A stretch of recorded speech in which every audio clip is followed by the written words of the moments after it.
Галдгооны угаалтуурлуу буцалсан халуун ус асах нь ус зайлуулах шуумыг гэмтээгээ зогсохгүй их хэмжээний засварын ажилд хүргэж болзошгүй тул болгоомжтой байх хэрэгтэй юм а.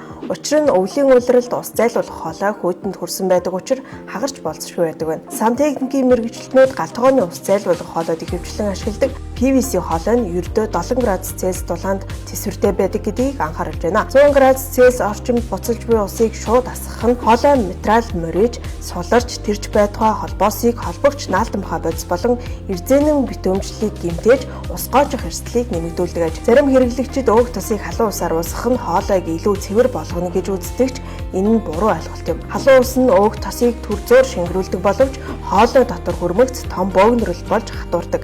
Энэ нийцтэй бөглөрөл үүсэж эвгүй үнэрийг үүсгэдэг байна. Ус зайлуулах хоолойг гэмтээхгүй тулд халуун усыг асгахаас өмнө 60 градус Цельсиэс доош хүргэх эсвэл хүйдэн устай холж температурыг бууруулахыг зөвлөж байна. Цаашилбал хоолны савны тосыг ус зайлуулах хоолойроо асгахаас өмнө цаасан алчуураар арчиж авах нь ус зайлуулах хоолойн ашиглалтын хугацааг уртасгах юм.